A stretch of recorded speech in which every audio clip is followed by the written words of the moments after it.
The bus doors hissed open, letting out a gust of hot coastal air that smelled faintly of salt and diesel fuel. She stepped down with measured steps, boots striking the pavement in a rhythm that was calm, not hurried.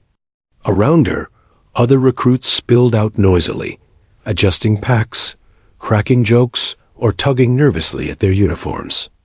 She carried nothing but her issued gear, neatly arranged, straps tightened as though she had been preparing for this day all her life. For a moment, no one noticed her. She was average height, lean but not intimidating, her uniform fitting properly without a wrinkle out of place. Yet there was something unsettling about her silence. She didn't search for a familiar face or join the nervous chatter.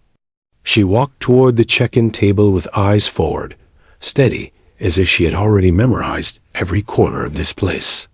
The Navy training base wasn't designed for comfort. The gravel crunched under boots, the sun blazed down unforgivingly, and the flags snapped in the wind like reminders of the weight of service. Some recruits squinted against the glare, already sweating under their gear, while instructors stood motionless, watching. "Name?" barked the petty officer behind the clipboard. She answered clearly, without hesitation. No stammer, no unnecessary words, just the truth of who she was.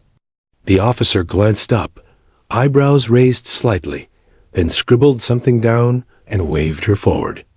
The others who stood in line before and after her didn't notice the exchange. They were too busy worrying about the heat, the weight of their packs, or the stories they had heard about how brutal SEAL selection could be. But one man noticed.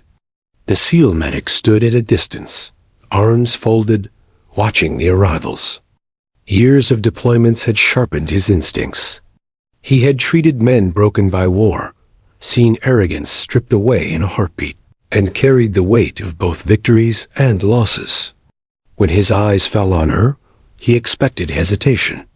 Instead, he saw composure.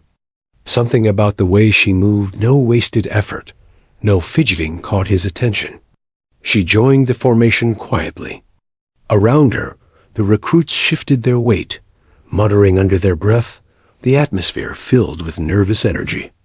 She stood perfectly still, her breathing steady, eyes fixed ahead.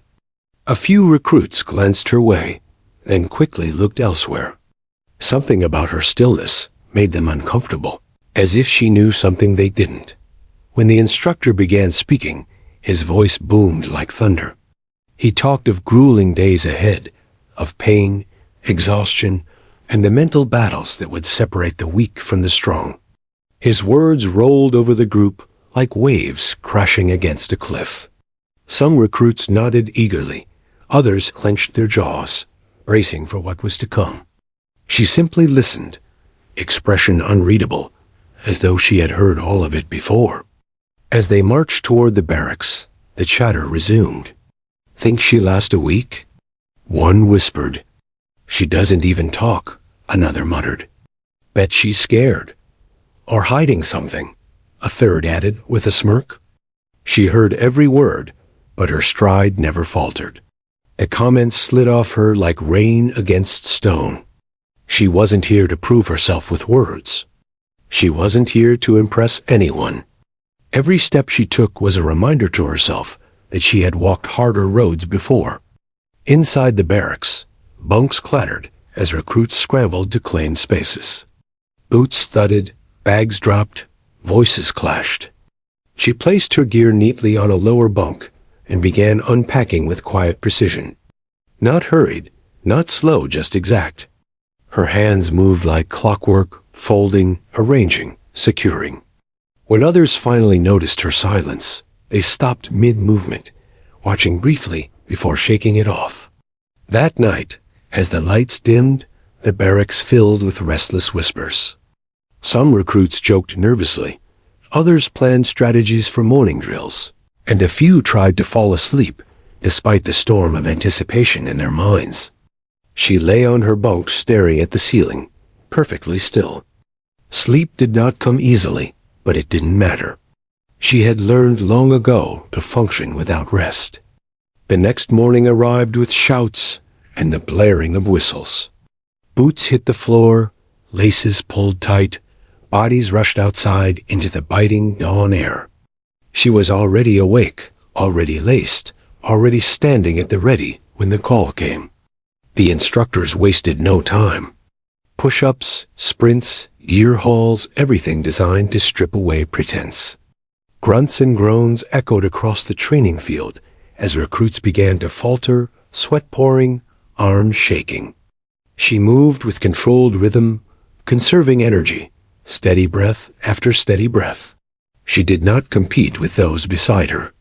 She competed only with herself. The medic, observing from the sidelines, noticed the pattern again. Others pushed hard, then crashed. She held steady, never overexerting, never faltering. Her endurance wasn't born of brute strength, it was calculated, methodical, the kind of discipline that came only from necessity. He narrowed his eyes, curiosity sharpening into suspicion. By midday, the sun punished everyone. Canteens ran dry, tempers flared, and bodies staggered under the weight of drills. Yet she remained composed. When another recruit collapsed beside her, she slowed just enough to make sure he was conscious before continuing. She didn't call attention, didn't linger, just assessed quickly and moved on. That night, during chow, she sat alone at the end of the table. The room hummed with energy boasting, complaints, laughter, but she ate quietly, each bite deliberate. Recruits threw glances her way, whispering. Some were irritated by her silence, others curious, but none could ignore her presence anymore. The SEAL medic finally approached, tray in hand. He set it down across from her, studying her face. She didn't look up immediately, finishing her meal before acknowledging him with a calm nod. "You didn't struggle today," he said evenly. "I managed," she replied. Her voice was quiet but steady, no arrogance in her tone, only fact. He leaned back, folding his arms. "Most people break on day one. You didn't even flinch. Why?" She held his gaze for a moment, then lowered her eyes to her plate. "Because I've already been broken," she said softly. The words landed heavier than any boast. For a brief second, he saw something in her eyes, something sharp, haunted, and unspoken. He didn't press further. Instead, he nodded, filed the answer away, and left her to her silence. That night, as the barracks darkened again, she lay awake. The others dreamed of survival, of victory, of proving themselves. She dreamed of memories she could never speak aloud, faces she couldn't save, screams she could never forget. She had come here not to escape those memories, but to ensure they would never happen again under her watch. And so, wounded and silent, she prepared for the battles ahead, carrying scars invisible to those around her. The SEAL medic, watching from a distance, knew only one thing: she was not what she seemed. The morning sun rose without mercy, blazing across the training field, where the recruits lined up with weighted packs slung over their shoulders. Sweat already traced down their temples before the first order was given. The instructors barked commands, their voices like whips slicing through the heavy air. Today was no warm-up. Today was designed to separate the pretenders from the determined. The packs were brutal steel plates, sandbags, and gear stacked until straps dug into shoulders like knives. The recruits staggered when they hoisted them, some grunting, others cursing under their breath. She didn't curse. She lifted hers smoothly, tightened the straps, and stood ready. "Move!" The line surged forward. Boots pounded dirt, gravel crunched, lungs expanded and contracted under the crushing demand for oxygen. Some recruits tried to sprint ahead, eager to prove themselves. Their egos ran faster than their bodies could carry, and within minutes, shoulders sagged. The instructors shouted at them to pick up the pace. She didn't rush. Her stride was measured, rhythmic, her breathing steady. Every step was calculated. She conserved her strength, letting her body work like a machine built for endurance, not spectacle. The recruits beside her glanced at her in disbelief. How was she so calm? How did she not stumble like the rest? As the miles stretched on, packs began to claim victims. One recruit tripped and fell, knees slamming into dirt. Another stopped, hands on his thighs, gasping for air. Instructors pounced immediately, screaming inches from their faces, demanding they push harder or quit. She passed them without a glance, her pace unwavering. The SEAL medic watched from a distance, clipboard in hand, though his focus was less on the numbers and more on her. He had seen recruits crumble before. He had patched up shoulders torn raw, feet blistered into bloody pulp, and minds broken under the weight of failure. But what he saw now was different. She didn't just endure, she anticipated. When the terrain shifted uphill, she adjusted her lean. When gravel turned to sand, she shortened her stride, preserving energy. Her movements were efficient, almost clinical. It wasn't bravado. It wasn't adrenaline. It was strategy. He frowned. That kind of calculation didn't come from classroom instruction. It came from experience, the kind no ordinary recruit carried. By the halfway point, bodies were breaking down. The sun scorched their backs, packs cut deeper into flesh, and the sound of ragged breathing echoed across the line. Some recruits cursed loudly, others muttered prayers. She remained silent, sweat glistening across her brow, but her eyes never lost focus. The recruit to her left stumbled hard, his ankle twisting in the dirt. He hissed in pain, nearly toppling. Without hesitation, she reached out, steadying him just enough to keep him upright. Her grip was strong, controlled not enough to slow her down, just enough to prevent his fall. She released him the moment he regained footing and continued her stride without acknowledgement. The man shot her a look, half gratitude, half bewilderment. She didn't return it.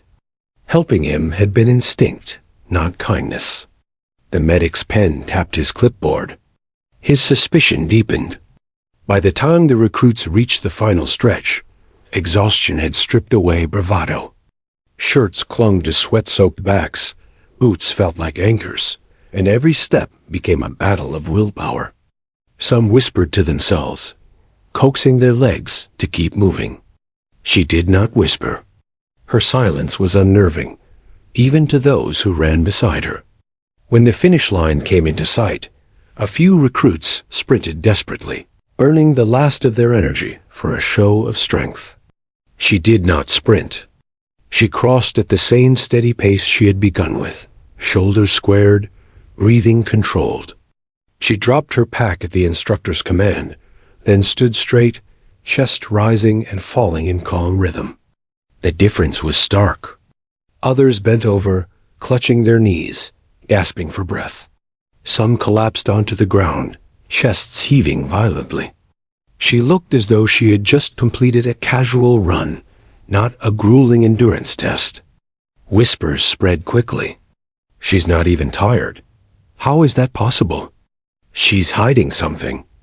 The instructors gave no acknowledgement, but the recruits exchanged glances heavy with suspicion. Strength could be explained, even luck, but endurance like hers unsettled them. Later, back at the barracks, the aftermath of the test lingered. Bandages wrapped ankles, ice pressed against swollen knees, shoulders blistered red where straps had cut deep. The room smelled of sweat, disinfectant, and frustration. She sat on her bunk, methodically cleaning and folding her gear. Her hands moved with the same steady rhythm as her steps, that morning efficient, precise, detached. She didn't join the groans of pain or the jokes masking disappointment. She simply worked. The recruit she had steadied during the march finally approached, limping slightly. He stopped at her bunk, uncertain. "Thanks," he muttered awkwardly. She looked up briefly, offered a small nod, then returned to her task. No words, no smile, No acceptance of gratitude. Just silence. The man frowned, unsettled, then walked away. That silence became a subject of gossip. She doesn't talk to anyone. Maybe she thinks she's better than us. Or maybe she's broken. The SEAL medic heard every whisper. He didn't dismiss them, but he didn't accept them either. He knew silence could mean many things. Sometimes it meant arrogance. Sometimes trauma. Sometimes it was the mark of someone who had already faced more than the others could imagine. That evening, he approached her again during chow. She was seated alone, tray in front of her, posture straight, eating as if the noise of the hall didn't exist. "You didn't rush," he said, sitting across from her. "Everyone else burned out early." "You didn't." She glanced up, meeting his eyes calmly. "Wasted energy costs lives," she said. The words were quiet but firm, delivered without hesitation. He studied her face, the way her eyes didn't waver. It wasn't a line she had memorized. It was a lesson she had lived. "Where'd you learn that?" He pressed. She shrugged, finishing the last bite of her meal. "Not here." Her tone was final. No elaboration. No opening for questions. She stood, carried her tray to the return line, and walked away, leaving him staring after her. He sat back, tapping his fingers against the table. Something about her didn't fit. She wasn't raw like the others. She wasn't learning discipline. She already had it carved into her bones. And that meant only one thing. Her training had begun long before she ever stepped foot on this base.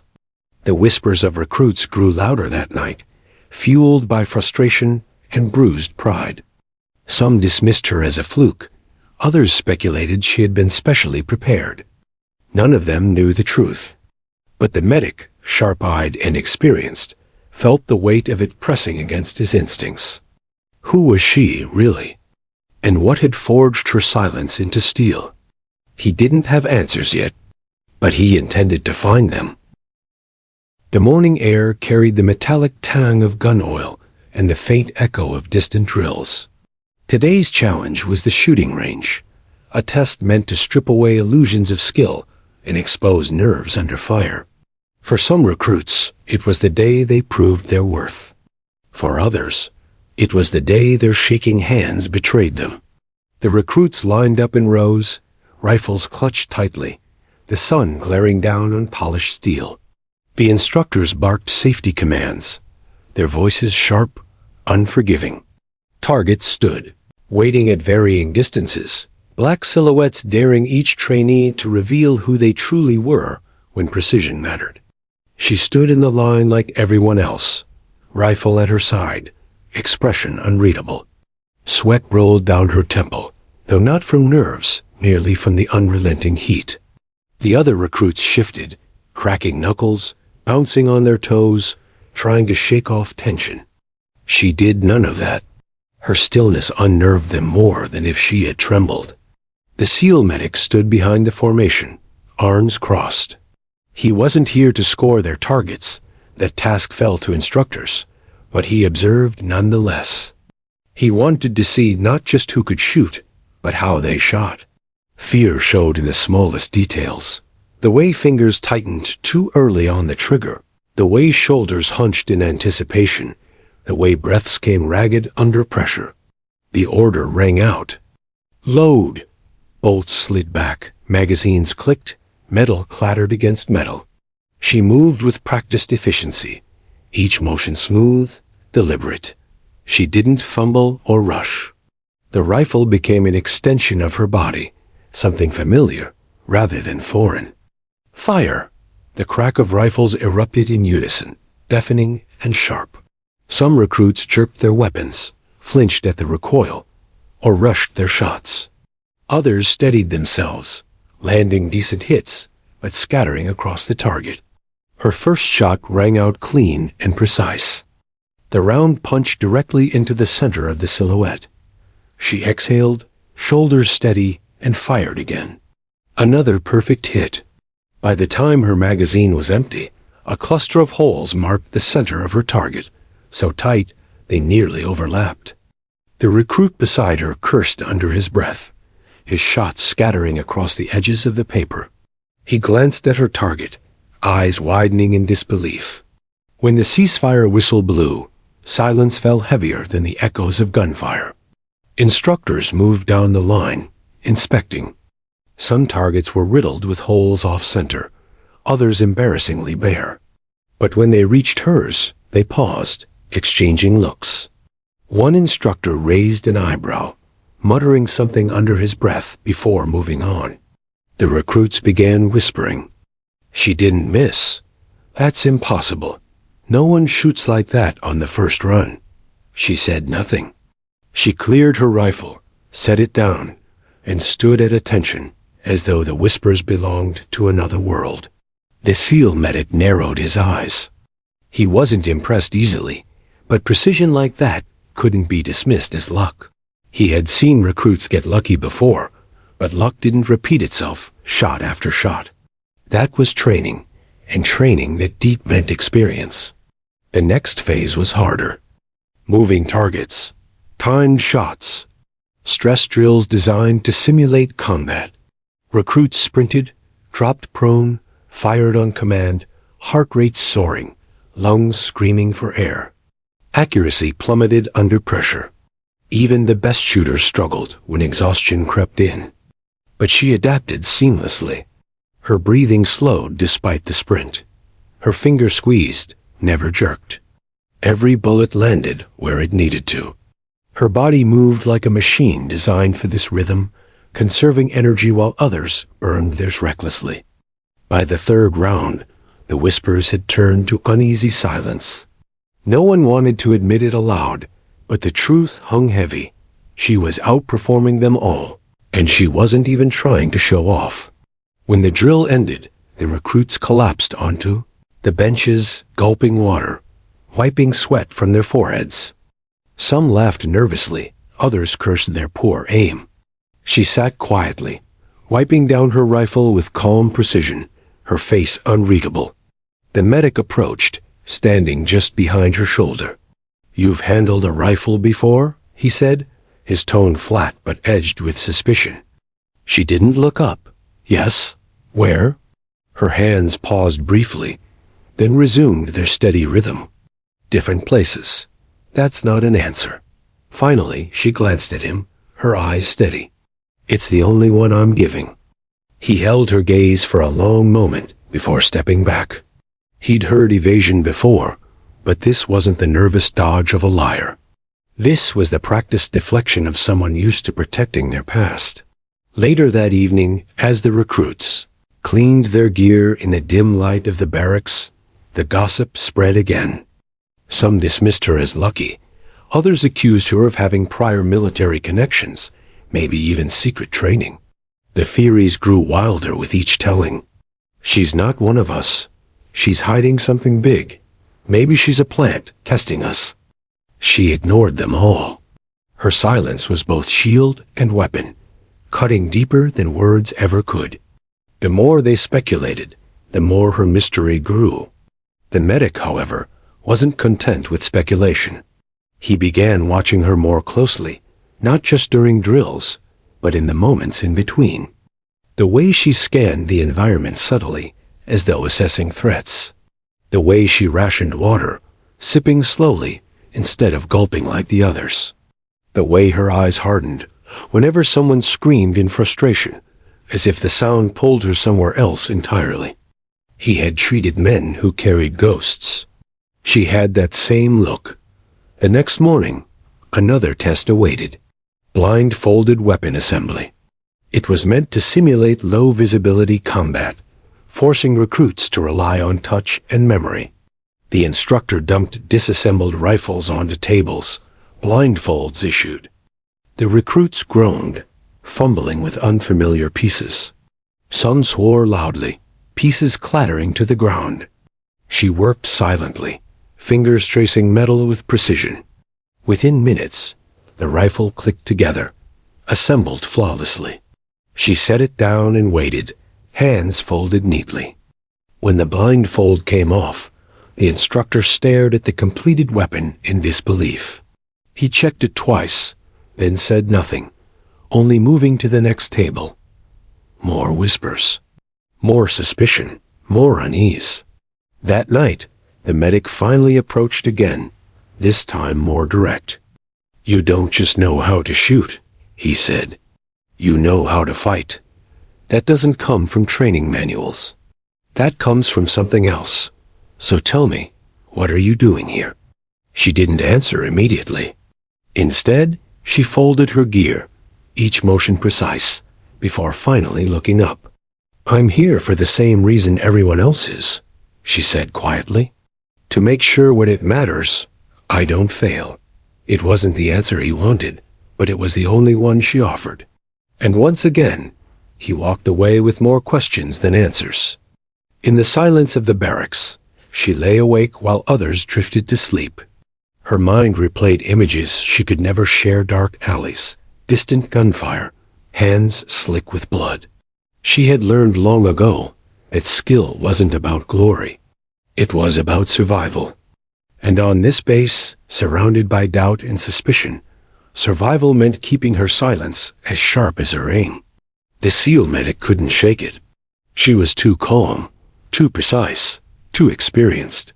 And though he had seen many recruits rise and fall, he knew one truth by now: she was unlike any of them.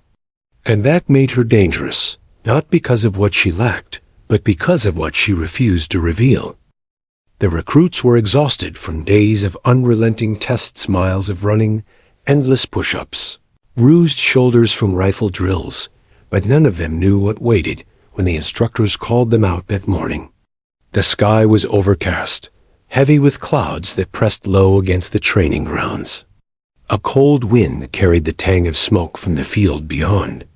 Something about the atmosphere set nerves on edge. The instructors didn't waste time with speeches. They handed out blank ammunition, grenades filled with harmless powder, and shouted orders that echoed across the field. "Today you'll learn how chaos feels. Today you'll learn if you can think when fear takes over." The recruits exchanged uneasy looks. They had heard rumors about the ambush drills. Explosions, simulated injuries, shouting, all designed to mimic the madness of real combat. Few passed without mistakes. Many broke. She adjusted her helmet straps and checked her gear with steady hands. No wasted movements, no nervous fumbles. The other recruits around her buzzed with tension, bouncing on their feet, muttering to themselves. She stood still, calm as a stone. When the whistle blew, the drill erupted. Smoke grenades filled the air, thick clouds swallowing vision. Explosive charges detonated, shaking the ground, rattling bones. Instructors screamed orders that clashed and overlapped, deliberately confusing. Gunfire cracked overhead, the sound sharp even without live rounds. Recruits scattered, some sprinting forward, others ducking for cover. Shouts filled the air, commands, curses, cries of disorientation. Then came the first simulated casualty. A recruit stumbled, dropping to the ground with a blood pack strapped under his fatigues. Red liquid spread across his torso, dark and vivid against the dust. He groaned loudly, clutching his side, acting his part with painful accuracy. For a split second, the others froze. Training told them to push forward, but instinct screamed to help. That hesitation was exactly what the instructors wanted. She didn't hesitate. She dropped to her knees beside the fallen recruit, her movements sharp and precise. Helmet straps loosened, gloves adjusted, hands pressing firmly against the wound. Her voice cut through the smoke, not panicked, not uncertain, but commanding. "Pressure here. Keep him talking. You cover our left." Her orders were sharp enough that recruits obeyed without thinking. She worked quickly, stabilizing the wound with improvised gear, moving like someone who had done it countless times before. While others fumbled, she flowed. The SEAL medic, watching from the sidelines, felt his stomach twist. He had staged this drill dozens of times. He had seen recruits slap on tourniquets too high, apply pressure too weakly, lose focus when shouting drowned their thoughts.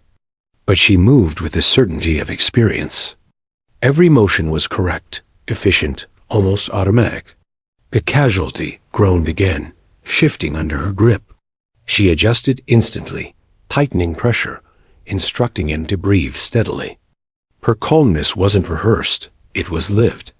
Through the smoke, one instructor's eyes narrowed. He glanced at the medic, both men exchanging silent recognition. This wasn't normal. The drill pressed forward. More charges detonated, instructors screamed new orders, and recruits scrambled through the chaos. She finished stabilizing the simulated wound, barked at 2 recruits to move the casualty, and then picked up her rifle without missing a beat. She rejoined the push, her pace steady, her breathing measured. The drill ended in a cacophony of whistles and shouts. Smoke thinned, gunfire ceased, and the recruits collapsed onto the dirt, coughing and gasping. Some laughed nervously, others cursed the difficulty of the test. A few still trembled from the adrenaline. She stood quietly, wiping sweat from her brow, rifle slung across her shoulder. Her chest rose and fell in calm rhythm, no sign of panic in her features. The whispers began almost immediately. She knew exactly what to do.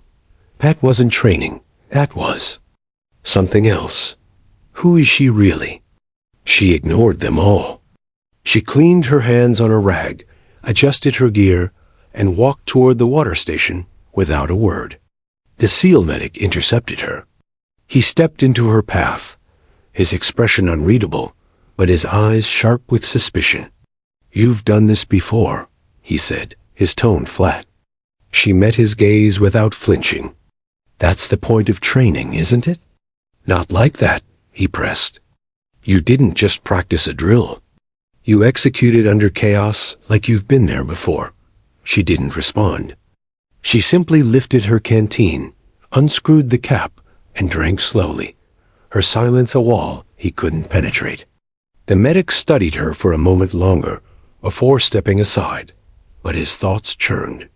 He had spent years in combat zones, patching wounds under fire, dragging men back from the edge of death. He recognized the look of someone who had lived it. And she had that look. Later that evening, the barracks buzzed louder than usual. Recruits replayed the day's drill in exaggerated detail, each one embellishing their role, each one explaining why they had hesitated or how they would do better next time. But when the conversation turned to her, the tone shifted. She didn't even blink. She sounded like an actual combat medic.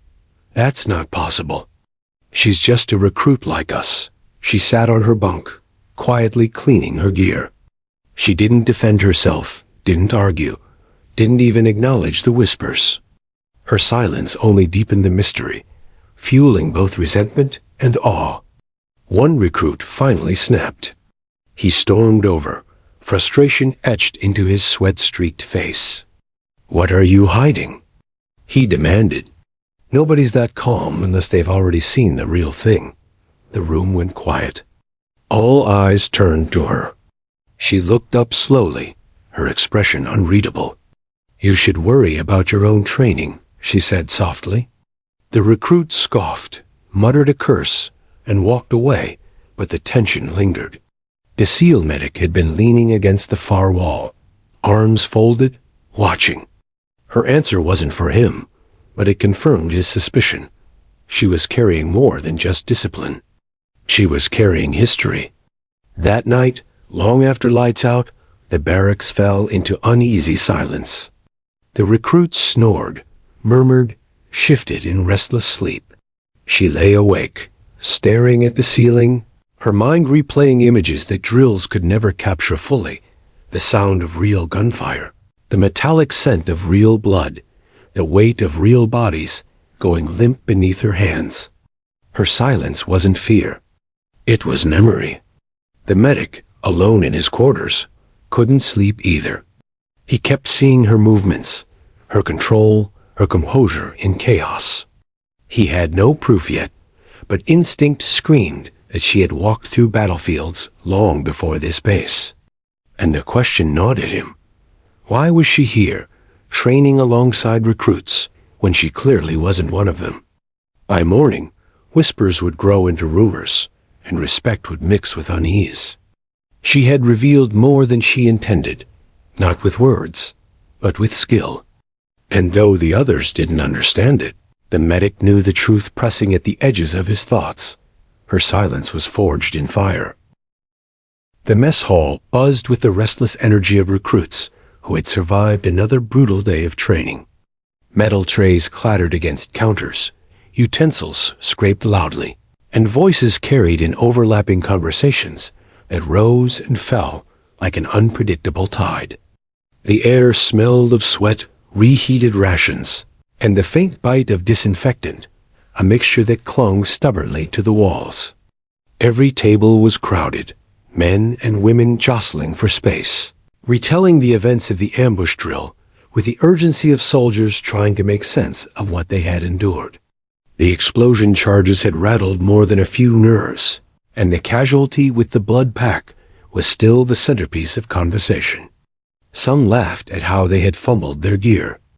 Others exaggerated their courage, turning hesitation into heroism. But as the stories spread, one detail came up again and again: her calmness. She didn't even hesitate, one recruit muttered, shaking his head. The smoke was everywhere, and she just dropped down like it was second nature. Another, chewing noisily on a dry piece of cornbread, leaned in. She sounded like she'd been in combat before. I swear it wasn't just training, she knew what to do. The first laughed nervously. Yeah, but that's not possible. She's just like the rest of us, fresh into the program. The second recruit lowered his voice, his eyes darting toward her across the hall. You don't move like that, unless you've seen it for real. I've got a cousin in the Marines. Says it takes years of deployment to get that kind of composure. At her table, she sat alone. Not out of exclusion, plenty of seats remained open, but because she chose it that way.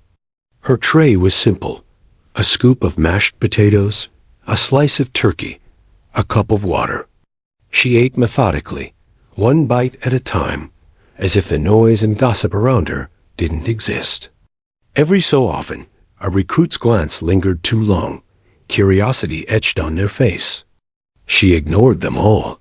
Her silence wasn't born from arrogance, nor was it shyness. It was deliberate, a wall built carefully, brick by brick. She understood that words carried weight, and once spoken, they could never be reclaimed.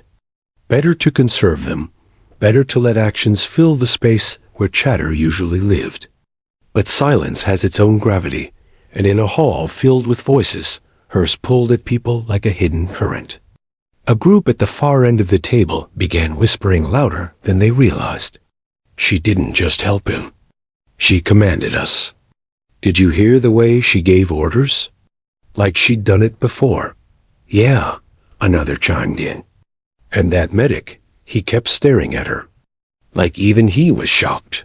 Their words weren't wrong. The SEAL medic had indeed been staring first during the drill, and now again across the mess hall. He leaned against the wall near the serving line, arms crossed, his plate untouched. His eyes tracked her every movement with the sharp focus of a man who had seen too much to take anything at face value. She knew he was watching. She felt it the way a soldier feels the weight of a rifle trained on them, even if unseen. But she didn't look up, didn't give him the satisfaction of acknowledgement. Instead, she focused on her food, eating in quiet rhythm. Eventually, the medic pushed away from the wall and made his way toward her table. The chatter around them softened as recruits noticed. Conversations dipped into half-whispers. Forks paused mid-air. He set his tray down opposite hers. The metallic clang was louder than it needed to be, intentional. His expression was unreadable, but his eyes carried questions sharp enough to pierce armor. You handled yourself well today, he said flatly. She lifted her gaze slowly, meeting his. Her expression remained neutral. It was training. Training doesn't explain instinct.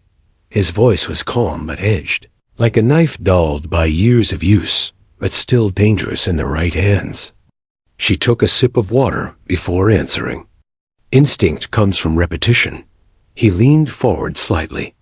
No, instinct comes from experience. The silence stretched between them, heavy enough that nearby recruits leaned in without meaning to. The room seemed to narrow around the two of them, conversations shrinking into background noise. Finally, she placed her fork down, aligning it perfectly against the edge of her tray. Her voice was soft, almost gentle, but carried weight. If you're suggesting something, say it plainly. His jaw tightened.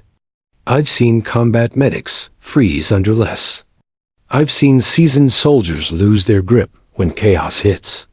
But you didn't flinch. Not once.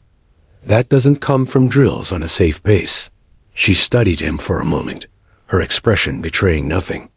Then she returned to her meal, cutting a piece of turkey with deliberate calm. Maybe I'm just good at learning. His hand tapped once against the table, a gesture of controlled frustration. He didn't like mysteries, and she was a mystery, wrapped in silence. Still, he knew pressing further here, in front of an audience, would achieve nothing. So he leaned back, his tone shifting. You can keep your secrets. But secrets have a way of surfacing when you least expect. With that, he picked up his tray and left, his boots echoing across the floor. The mess hall seemed to exhale as he departed. Conversations resumed, louder than before, like a dam breaking. But the whispers carried new energy now, sharper, more curious. She continued her meal in silence, unbothered, as if the exchange hadn't happened. But deep inside, her chest tightened not from fear, but from memory. His words had struck closer to the truth than she liked. He was right. Her calmness hadn't been born here. It had been shaped in places far from training grounds, in moments when real lives depended on her hands, when hesitation meant death. The noise of the mess hall blurred around her. In her mind, she wasn't sitting with recruits anymore. She was somewhere else, dust choking the air, the ground trembling with distant shelling, the cries of wounded civilians echoing in her ears. Her hands had worked the same way then, calm, precise, unflinching. And just as now, her silence had been her shield. She forced herself back into the present, finishing the last of her potatoes before standing. Tray in hand, she walked steadily toward the exit, ignoring the eyes that followed her. The medic had planted a seed of suspicion in everyone's mind, but she didn't falter.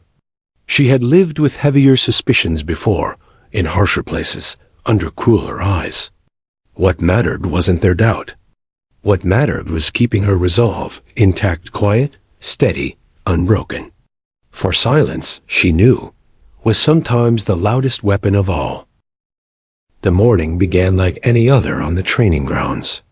The recruits were up before dawn, their boots striking the dirt in harsh rhythm as they ran laps under the faint glow of floodlights.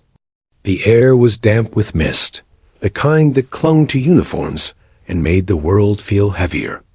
Their lungs burned from effort, muscles screamed from the strain, but the instructors pushed harder, reminding them that endurance was more mental than physical. She kept pace without complaint, her face set in that same quiet mask the others had grown used to. No groans, no muttered curses, no wasted breath. Her silence had become familiar, if still unsettling. By mid-morning, the group moved to the demolition range, a wide stretch of earth riddled with craters, scarred from years of controlled blasts. It was here the recruits learned to handle explosives, practicing under strict supervision. The instructors carried themselves with the casual confidence of men who had done this countless times, their voices sharp but steady as they issued warnings and instructions. Respect the gear, one barked. It doesn't forgive mistakes.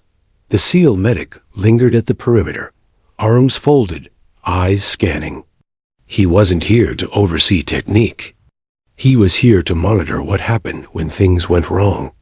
And in demolitions training, things always went wrong. The recruits were divided into teams, each tasked with planting a small charge and retreating to safety before detonation. The charges were controlled, designed to train without unnecessary risk, but everyone knew that risk could never be erased entirely. Explosives were unforgiving, even in training. She worked with quiet efficiency, checking each step, ensuring her teammates followed protocol. She said little, but when she did, her tone carried the kind of weight that made even nervous recruits focus. Check the timer. Keep your hands steady. Don't rush. Her calmness steadied the team, though it also unsettled them.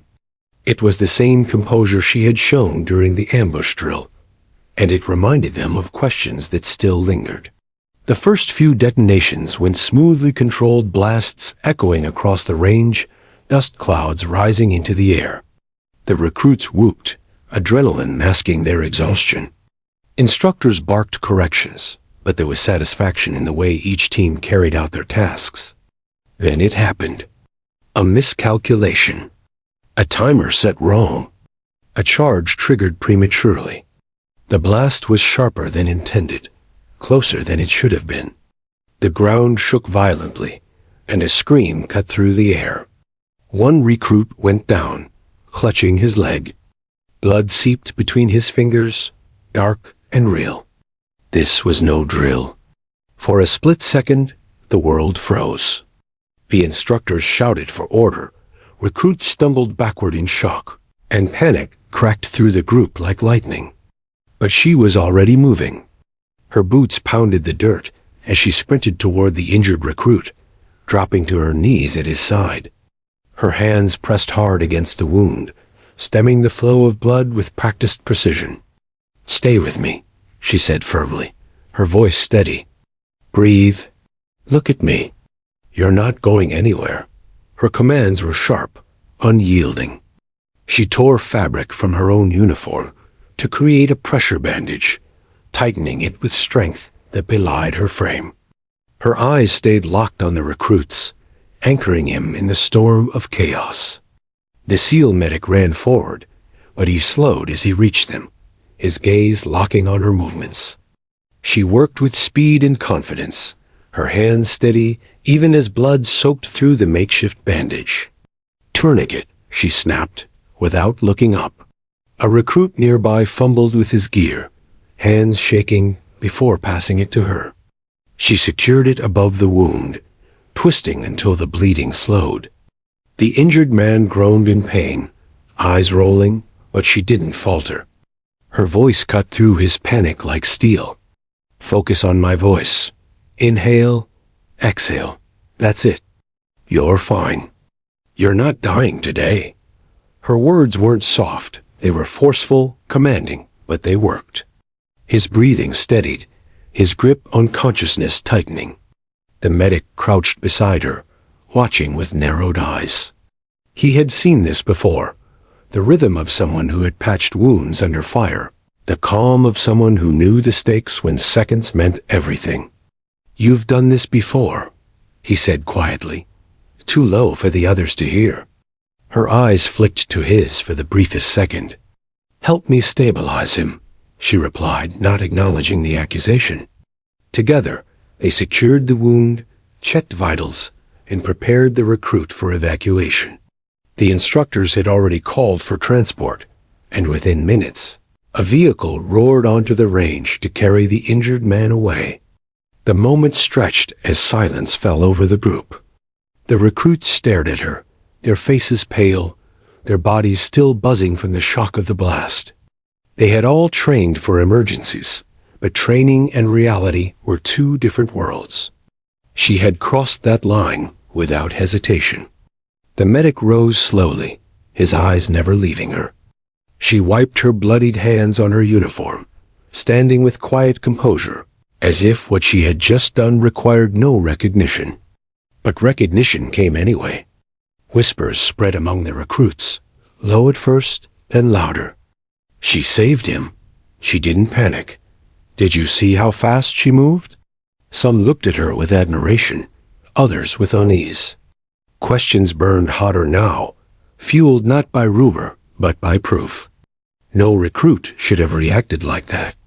That night, the barracks hummed with restless energy. The accident dominated every conversation, but her role in it overshadowed the blast itself. She's not just trained. She's experienced. Where did she learn that? Why is she even here? She said nothing. She sat on her bunk, quietly cleaning her gear, as if nothing unusual had happened. But inside, her heart beat with the familiar rhythm of memory, the sound of real explosions, the cries of real wounded, the weight of real blood on her hands. The SEAL medic entered the barracks late, his presence silencing the chatter instantly. He scanned the room, his gaze settling on her. For a moment, neither of them moved. Then he spoke, his voice carrying across the room. Everyone should be grateful she was here today. That man is alive because of her.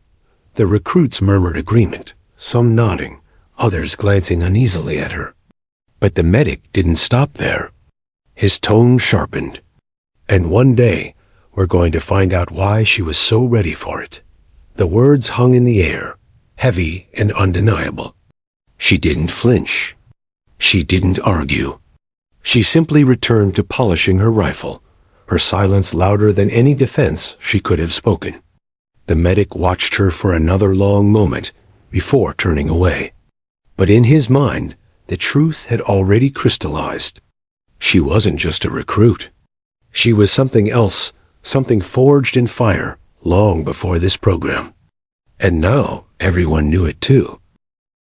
The accident on the demolition range left a mark that training alone could not erase. Though the injured recruit was recovering in the base infirmary, the image of her kneeling in the dirt hands, slick with blood, voice commanding as though she'd done it 100 times before, lingered in everyone's memory. Rumors spread faster than wildfire. Some claimed she had worked as a civilian medic in dangerous places. Others whispered she had been embedded in combat zones before ever stepping foot in the program. A few insisted she was hiding a past no recruit should have been able to conceal. In the days that followed, the tension grew sharper. Recruits stole glances at her during drills, whispered in corners when she walked past, and exchanged knowing looks each time she demonstrated a skill that seemed too polished for her supposed level. Through it all, she remained the same quiet, steady, impenetrable. She spoke only when necessary, ate alone, and never corrected or denied the rumors. Her silence did not erase suspicion. It amplified it. The SEAL medic could no longer let it go. One evening, after a grueling set of endurance drills that left the recruits sprawled across the barracks like discarded equipment, he asked her to step outside. His tone wasn't a request. It was an order. The night air was cool, the stars sharp against the dark sky. The base was quieter after hours, though the faint hum of generators and the distant thud of boots on the night shift kept the silence from feeling complete. She stood calmly, arms folded across her chest, while he studied her. His stance was rigid, the look in his eyes the same one he carried in combat zones when he knew the difference between life and death depended on seeing what others missed. "You're not going to keep dodging me forever," he said finally. She tilted her head slightly, her voice low. "Dodging you? You know exactly what I mean." He stepped closer, his voice tightening. "I've patched up men under fire. I know what that looks like. And you, during that accident, you didn't act like a trainee. You acted like someone who's lived it before. That's not something you can fake." Her jaw tightened, but she didn't answer. He pressed on, his voice now sharp. "So tell me, where did you get your training? Because it sure as hell wasn't here." For a long moment, she said nothing. The only sound was the wind sweeping across the range, rattling the loose tarp of a nearby shed. Her silence was steady, deliberate, but this time it wasn't enough to deflect him. "You saved his life," the medic continued, his tone softening but not losing its edge. "That recruit is breathing right now because of you. I respect that. But I need to know the truth. You don't just walk in here with that kind of skill. So tell me, where did it come from?"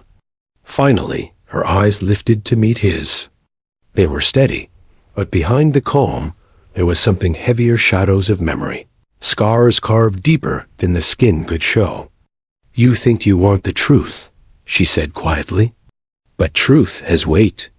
And once you carry it, you can't put it down." He folded his arms, undeterred. "I've carried worse." For the first time since arriving at the base, she exhaled a sound that almost resembled a laugh. It was dry, humorless, but real. "I doubt that." Still, something in his unwavering stare convinced her that resistance would only fuel suspicion. Slowly, carefully, she gave him pieces, not the whole picture, not the raw edges of her past, but enough to explain the skills he had seen. "I wasn't supposed to be there," she began, her voice low but steady. "War zones weren't my battlefield. I wasn't enlisted. But when the fighting came to the villages, when the wounded had nowhere else to go, I couldn't look away. I did what I could with what little I had. Bandages, scraps of cloth, pressure on wounds. Sometimes it worked. Sometimes it didn't." Her eyes drifted toward the darkness beyond the range, as if replaying images no one else could see. "I learned because I had to. Not because someone trained me, but because people were bleeding in front of me and waiting for someone to act. You don't get the luxury of hesitation in moments like that." The medic listened in silence, his chest tightening with each word. He had seen the aftermath of war, the broken towns, the civilians left behind, the wounds that never made it to proper hospitals. He had always thought of medics like himself as the final line between life and death. But here was someone who had walked that same line without the uniform, without the resources, without the safety net. "That's not training," he said finally. "That's survival." She nodded once. "Exactly." For the first time, her voice carried something more than calm. It carried exhaustion, the kind that seeps into the bones and never truly leaves. He studied her in the dim light, his suspicion shifting into something else. Respect, yes, but also a sharper understanding of the silence she wrapped around herself. It wasn't emptiness. It was defense. "Why join us then?" he asked, genuinely curious now. "If you've already been through all that, why put yourself here with recruits who don't understand the weight you're carrying?" Her eyes flickered, and though she didn't give him the full truth, she gave him enough. "Because I've seen what happens when people aren't ready. I've seen what it costs. If being here means I can make sure fewer people bleed out on the ground, then it's worth it." The medic nodded slowly, his jaw tightening as he processed her words. He had wanted a neat answer, something that fit into the tidy boxes of military records and training files. Instead, he had been given fragments of a past too raw to categorize. But fragments were enough. "You don't owe me the whole story," he said finally. "But don't think for a second I'll stop watching. Not because I doubt you, but because I know what it does to carry all that alone." For a moment, neither spoke. The night stretched around them, the quiet broken only by the distant murmur of voices from the barracks. Then she gave him the faintest nod, almost imperceptible, but real. It wasn't surrender. It wasn't confession. It was acknowledgement. When she returned to the barracks, the whispers quieted briefly as she walked past, then swelled again as soon as she sat. But this time, she didn't feel the weight of their suspicion. The medic knew enough, and that was all that mattered. Her silence remained, but now it was shared by someone who understood. And though the recruits didn't know it, Respect was slowly replacing doubt. Respect for the kind of strength forged in fire, and the kind of training no manual could ever teach. The morning air was thick with anticipation. Recruits lined up on the training field, muscles tight, eyes wary. Today was the culmination of the past weeks, the final exercise designed to push every trainee beyond perceived limits. Every instructor moved with deliberate observation, scanning for hesitation, watching for weakness. She stood among them, helmet strapped snug, rifle slung over her shoulder, expression calm and unreadable. She didn't talk. She didn't need to. Her presence alone radiated the discipline and focus she had carried since day one. The whistle blew, and the field erupted into controlled chaos. Obstacles, timed maneuvers, and surprise drills forced the recruits to think quickly, move faster, and adapt constantly. For many, the day was overwhelming. Boots slipped in the mud, rifles clattered to the ground, and panic rose with every unexpected order. But she moved with precision, like a predator navigating terrain she knew intimately. Every jump, roll, and climb was measured. Every shot fired, every maneuver executed, carried the mark of someone who had lived in moments far more dangerous than this staged battlefield. The SEAL medic watched from the edge of the field, notebook abandoned at his side. He had seen countless trainees over the years, some exceptional, others average, many failing spectacularly. But no one moved like her. No one combined calm calculation with instinctive reaction the way she did. And he knew why. The first obstacle involved a simulated hostage extraction. A recruit was injured mid-course, collapsing with a blood pack under his uniform. Others hesitated, unsure whether to help or push forward. She didn't hesitate. She sprinted to his side, knelt, and began administering aid while shouting precise orders. Pressure here. Watch left. Move now. Her voice carried authority without arrogance. She stabilized him, lifted him with the help of another recruit, and continued forward without pause. The other recruits followed, some reluctantly, some inspired by her composure. For the first time, many realized that leadership was not about words or titles.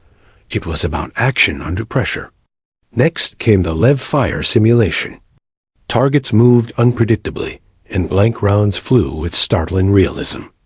Panic overtook several trainees, but she advanced steadily, tracking targets with perfect timing, every shot accurate, every movement calculated. The medic's eyes narrowed. He had seen skilled shooters, but not ones who could maintain flawless precision while simultaneously managing chaos around them. By midday, exhaustion had set in. Recruits stumbled, backs sagged, and some dropped out entirely, surrendering to fatigue. She didn't falter.